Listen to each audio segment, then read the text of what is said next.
Believe it or not, companies are already starting to poll for the 2020 presidential elections. This time around, nobody knows what to believe when it comes to the polls. Have they made real changes since the 2016 debacle? We decided to check in with one of our favorite economists and statisticians, John Johnson, to keep it real. Looking back at 2016, it's commonly said the polls were wrong. I'm not sure that's true. What is your hindsight on that? The national polls did pretty well on the popular votes, within about 1% of what actually it was, but the state polls were where there was a real problem. The first issue was just underestimating or people refusing to say who they were going to actually vote for. That was a much wider phenomenon in 2016 than prior years. Second was a lot of late deciding voters, and the direction of those voters was overwhelmingly for Trump. And then the third was just a flaw in the sampling, where it tended to oversample Democratic voters, particularly college-educated white voters were way oversampled.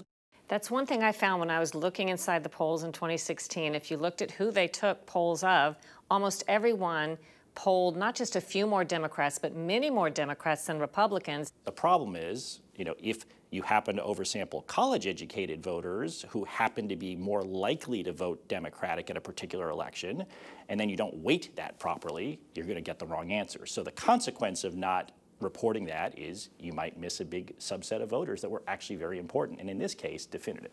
There was sort of broad agreement that whatever went right or wrong, something had to be changed to be more accurate and credible next time. Have changes been made since 2016 by major polling agencies?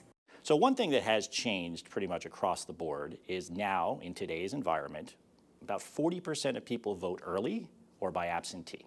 So how do you traditionally poll? Traditionally you use exit polls, which are literally what they sound like. Somebody stands outside of 500 polling places and tries to count every 10th person and say, hey, who did you vote for? And tries to scribble down on paper who did you vote for and what your characteristics are. And assuming they tell the truth. Right, assuming they tell the truth. So there's inherently at this individual level of exit polling a lot of noise and hard to get really large samples of people in any particular areas. So there are two news organizations, AP and Fox News, that have partnered with the University of Chicago's Opinion Research Center, NORC, to develop a new survey called AP Votecast. They're going to do a combination of online and telephone surveys, and they're not doing exit polling at all. The timing of the surveys are the 4 days before Election Day up to and through Election Day. And there's sort of two sets of voters or non-voters they're trying to capture. And why do you care what unlikely voters think? So the rationale, at least, is that you can start to see who are the disaffected voters, who are the people that may not show up or didn't show up at the polls. Because sometimes it's not just turnout who came, but it's the people that stayed away that actually determines an election. It seems to me some news organizations or even advocates aren't looking to the polls to measure what public opinion really is, but they're looking to use the polls to sway public opinion, to convince people that things are going a certain way. And doesn't that enter the mix in a way that kind of can skew everything? Well, absolutely. We have a lot of misinformation in the data we consume every day. People use numbers to sort of advocate for positions, and of course polling is one of those things. You've got Republican and Democratic operatives on both sides trying to use the polls to advance their narratives. You've got reporters who are trying to tell stories, and sometimes intentionally, sometimes not intentionally, just interpreting the numbers through their lens.